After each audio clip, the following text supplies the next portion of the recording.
You're going to see how to calculate density or specific gravity of minerals in your kits. We're going to use this formula, density equals mass over volume. We're going to use mass, grams as our unit, and volume is going to be milliliters. You're going to have two different electronic balances to use. They're not the most accurate. I'm going to show you that right now. So easiest part of doing this is just finding your mass. I'm going to turn this off just so you can see the whole entire process. Notice I had to hold it there. When I press, it takes about a second, and then it turns on. You got to wait till it zeroes off.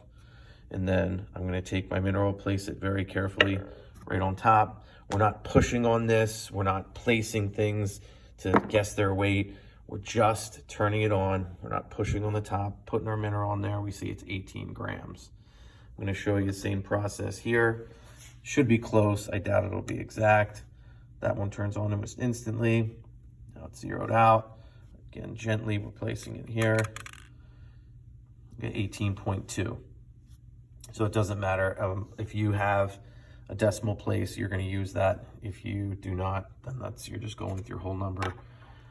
So we're going to go with this one just to make the math a little bit easier. Looking at 18 grams. So we know that our mass is going to be 18 grams. Now we got to find the volume. So I took, for time's sake for the video, I just filled up at the sink.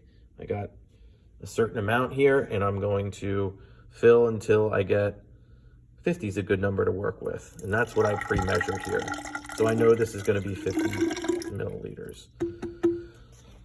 And then just to show you here so you understand, if you haven't used your graduated cylinders before, you can see there's our 50 mLs.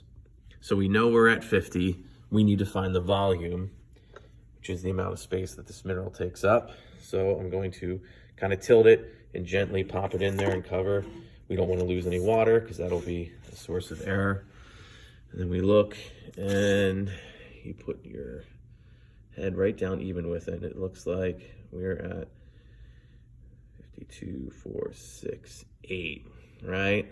So 8, 10, yep. So we're just shy of that. I think we're close enough that we're going to call it 58. So each of these little lines, where's my finger there? Each of these little calibrations are going to be 2 milliliters, right? So it's 52, 4, 6, 8. So we have our second volume is 58. So 58 minus 50 is going to be 8 milliliters. So 8 mLs. And then you do the math. It's that simple. Yeah, no, that's it. Make sure you record your value show your math and record your final density on your mineral chart, your packet for whichever mineral you choose. So I picked amethyst. So make sure for amethyst, you write down this value, and I want you to use yellow highlighters for this, and they're right back here.